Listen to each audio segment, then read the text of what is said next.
Assalamualaikum warahmatullahi wabarakatuh.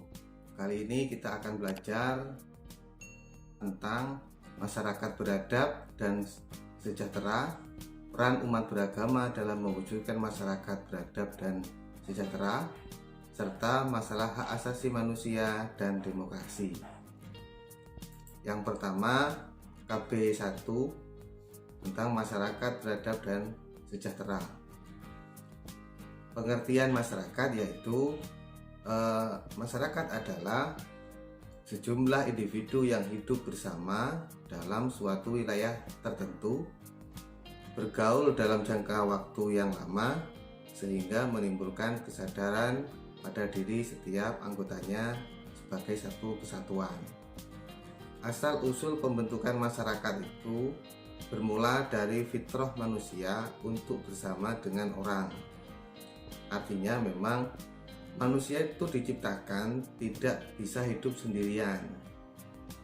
Seperti contoh waktu Allah menciptakan Nabi Adam sendirian. Nabi Adam merasa kesepian, membutuhkan teman, sehingga diciptakanlah Hawa sebagai pendampingnya. Dari Nabi Adam dan Siti Hawa tersebut kemudian melahirkan banyak generasi hingga saat ini yang menyebar di seluruh belahan dunia. Lalu terbentuklah hubungan sosial yang melahirkan suatu aturan atau norma. Artinya, ketika manusia berkumpul untuk menjadikan sistem kehidupannya itu teratur, maka mereka membuat sebuah aturan atau norma yang disepakati bersama oleh kelompok masyarakat itu sendiri. Dan aturan atau norma ini di setiap tempat atau wilayah tidak sama karena menyesuaikan dengan kondisi geografis, kondisi demografis, dan kondisi karakter tiap-tiap masyarakat. 3 unsur pokok pembentuk masyarakat itu yang pertama yaitu terdiri dari individu yang membangun sebuah kelompok. Yang kedua adanya hubungan sosial dari setiap individu itu. Yang ketiga yaitu aturan. Ada orang-orangnya, ada hubungan komunikasi atau interaksi, ada aturan, maka disebut sebuah komponen dari masyarakat tersebut. Yang selanjutnya, civil society berarti masyarakat yang berperadaban. Makna yang mirip dengan itu yaitu masyarakat madani. Sama sebenarnya, masyarakat madani ini istilah dari atau yang diambil berdasarkan negara yang didirikan atau dibentuk oleh Nabi Muhammad waktu itu, merupakan masyarakat yang adil, terbuka, dan demokratis dengan landasan takwa kepada Allah dan taat pada ajarannya. Sebelum Nabi Muhammad hijrah ke Madinah, nama kota tersebut yaitu Yasrib. Kemudian setelah Nabi datang atau hijrah ke kota tersebut, beliau mengganti nama dengan nama Madinah, Madinatul Munawwarah, kota yang penuh dengan cahaya atau kejayaan. Kemudian untuk mengatur negara tersebut atau kota tersebut,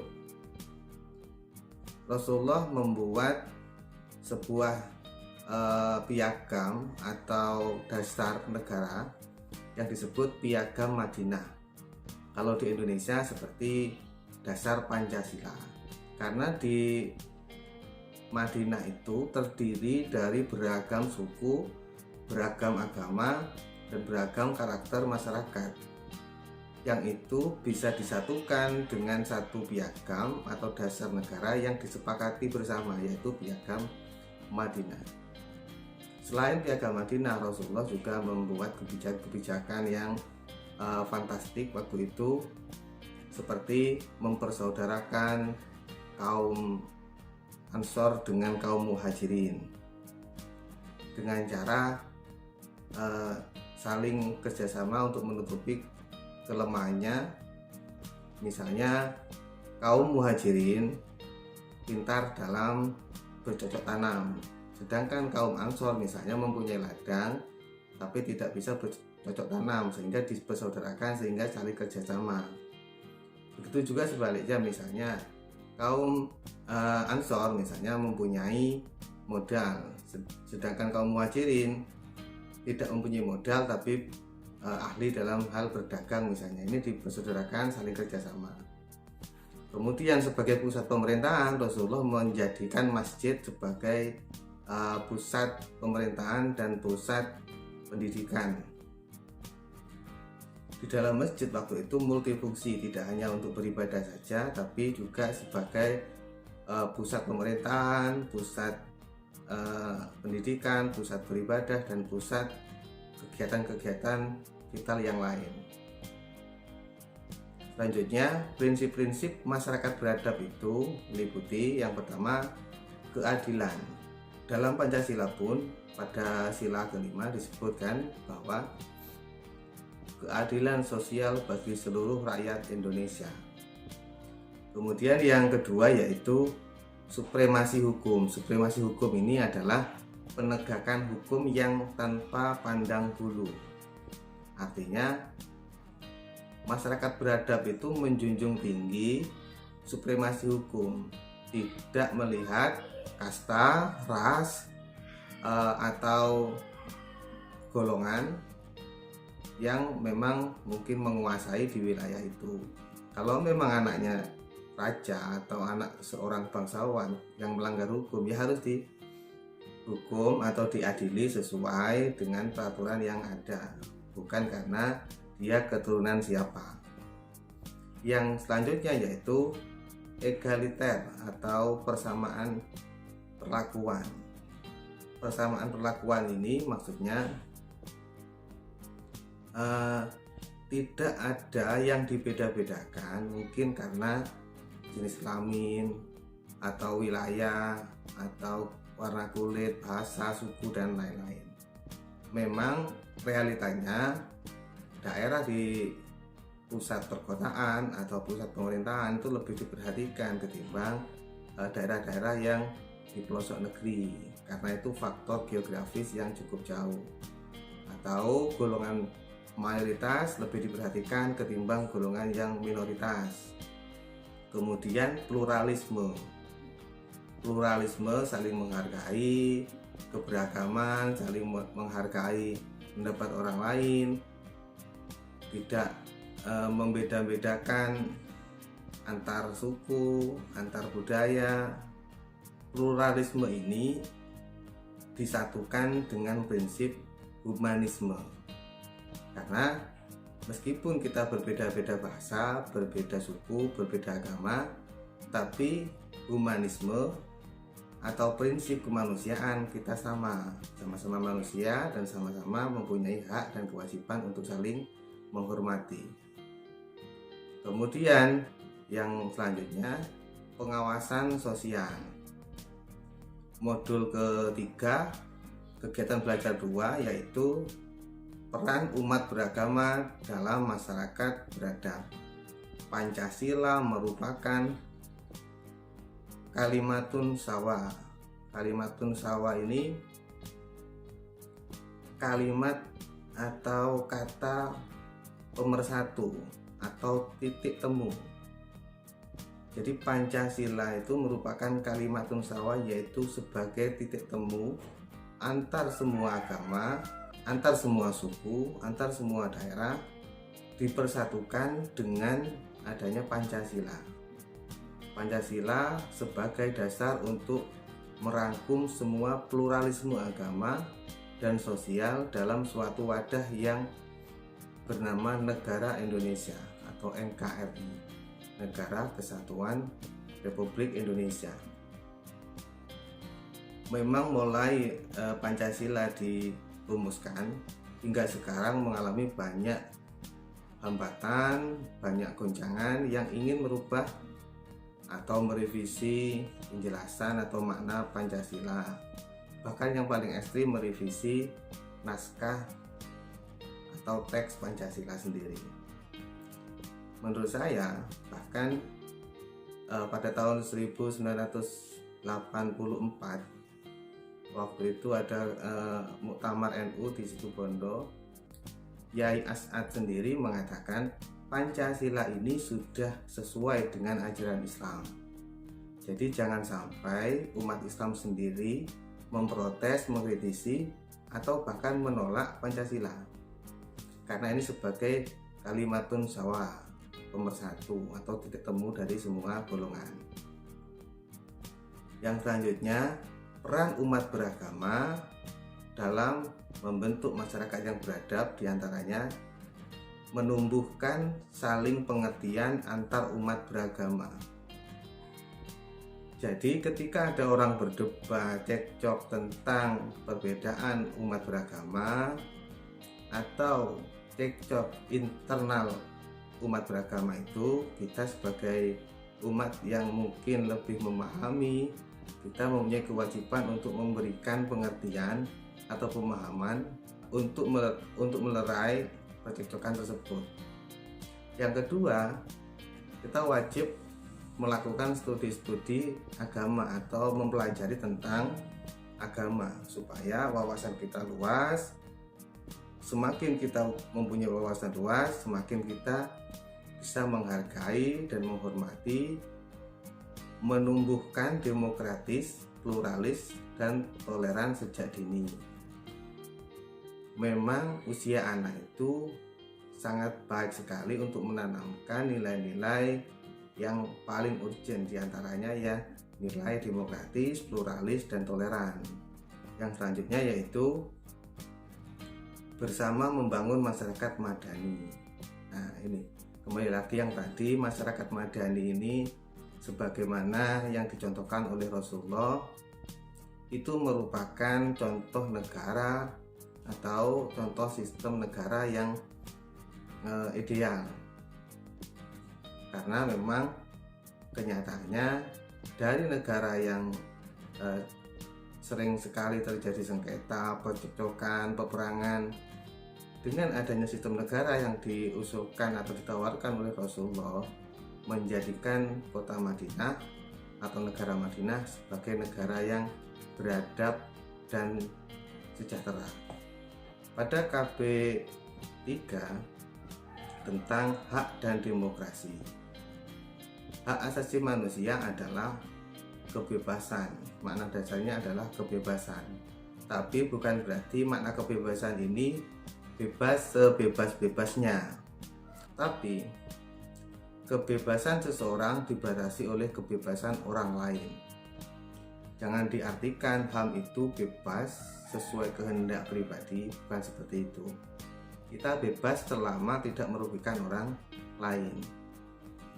Misalnya di rumah kita memutar seperti recorder atau musik sekeras-kerasnya, tetangga kita ada yang sakit sehingga merasa terganggu oleh musik itu, menegur kita untuk mematikan musik itu. Kita menjawab, ini rumah saya, ini musik saya, yang membeli juga saya, itu hak-hak saya. Nah ini yang salah, bukan seperti itu yang dinamakan hak asasi manusia, tapi terbatas dengan hak orang lain, yaitu orang lain pun juga memiliki hak hidup dengan tenang. Yang kedua, hak asasi manusia adalah sebuah ikhtiar untuk memuliakan manusia sebagai manusia, agar satu sama lain saling menghormati tanpa mengenal batas ras, etnis, agama, dan bangsa. Di situ kata kuncinya yaitu memuliakan manusia sebagai manusia. Malah ada yang mengatakan definisi pendidikan adalah memanusiakan manusia. Kita sebagai manusia terkadang tidak memperlakukan manusia lain sebagai manusia. Salah satu contoh misalnya kebiasaan hewan itu memakan makanan punya hewan lain. Manusia tidak seperti itu. Pemimpin memakan uang rakyat itu tidak memperlakukan manusia sebagai manusia sebenarnya. Ketika pelanggaran hukum karena itu seorang pejabat dibela sedangkan masyarakat kecil ditindas, itu sebenarnya bukan kebiasaan manusia. Kemudian yang selanjutnya yang perlu dipahami yaitu 15 abad sebelum deklarasi of Human Rights yang dicanangkan oleh PBB, Rasulullah telah membuat atau merumuskan Piagam Madinah yang memang nyata buktinya mempersatukan waktu itu para masyarakat di Madinah.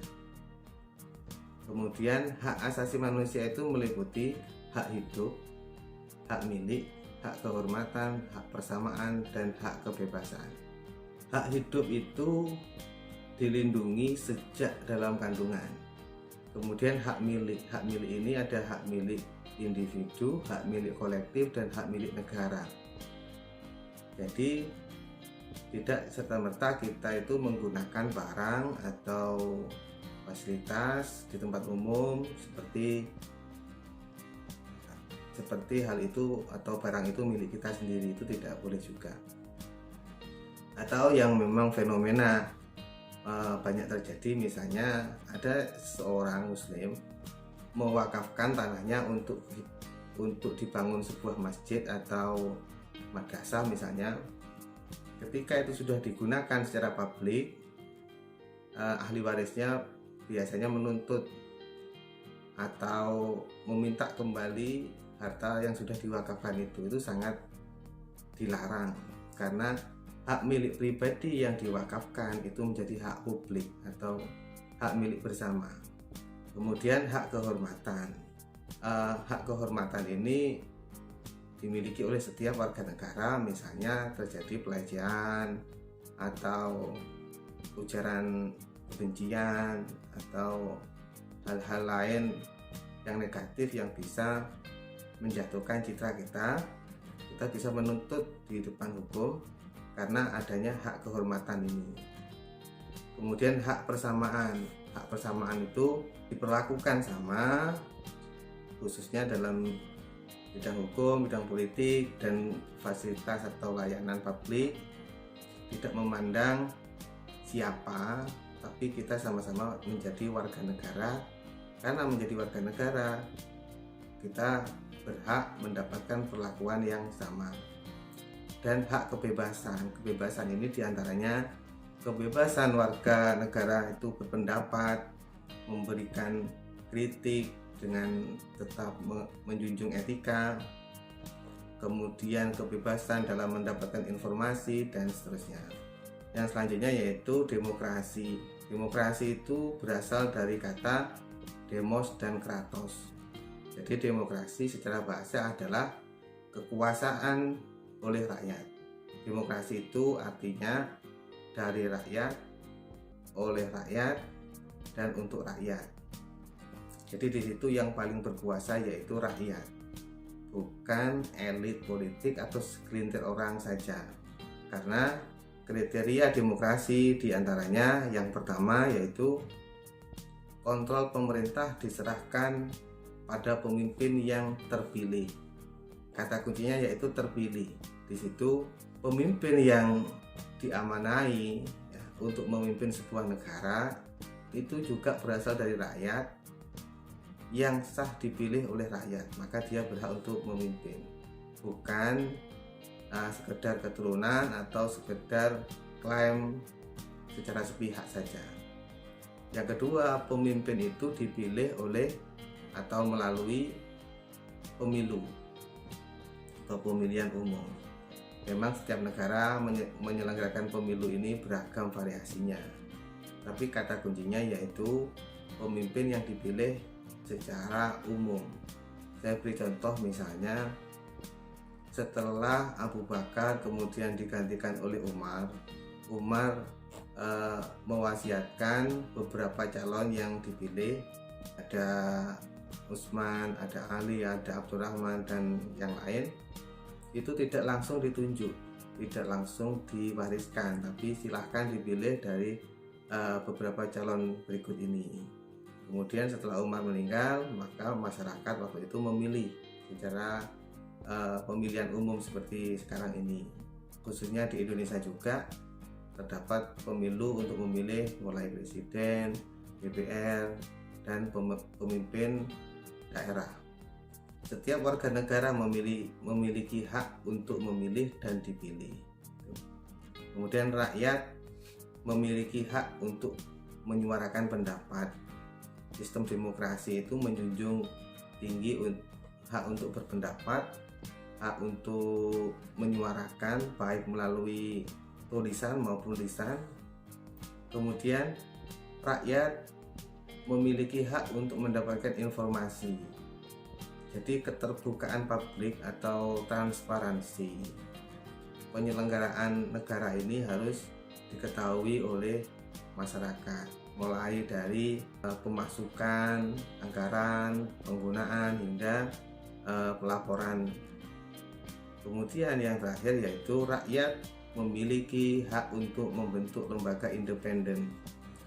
Lembaga independen ini beragam sekali, misalnya partai politik itu juga lembaga independen. Kemudian komunitas-komunitas masyarakat, organisasi masyarakat, itu mereka atau masyarakat berhak untuk membentuk sesuai dengan kebutuhannya masing-masing, selama tetap berlandaskan Pancasila dan NKRI. Kemudian tujuan demokrasi itu yaitu membentuk sebuah sistem yang apresiatif terhadap setiap manusia. Demokrasi itu tadi itu menganggap semua manusia itu dengan perlakuan yang sama, mempunyai hak yang sama. Yang terakhir yaitu demokrasi dalam Islam adalah rahmatan lil alamin.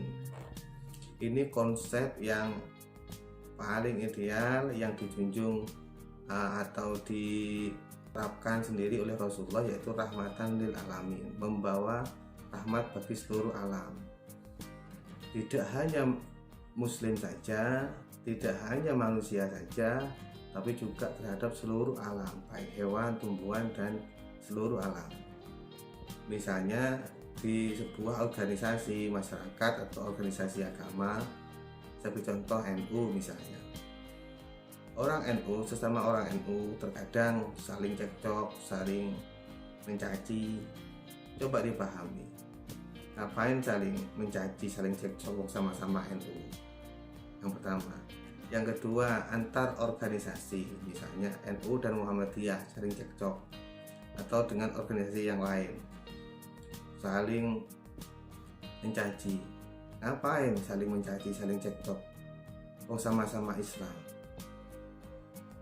Itu yang kedua. Yang ketiga, antar umat beragama, misalnya Islam dan Kristen atau Islam dan Hindu saling cekcok. Ngapain saling cekcok? Oh, sama-sama punya agama. Yang ketiga. Yang keempat, ada orang yang satu beragama, yang satu tidak memiliki agama, cekcok. Tanyanya, ngapain saling cekcok? Oh, kita sama-sama manusia. Ada ungkapan yaitu hidup beradab bukan hidup untuk biadab. Ini menurut Al-Ghazali. Sekian dulu dari saya, mohon maaf apabila ada sajian yang kurang berkenan. Terima kasih, semoga bermanfaat. Assalamualaikum warahmatullahi wabarakatuh.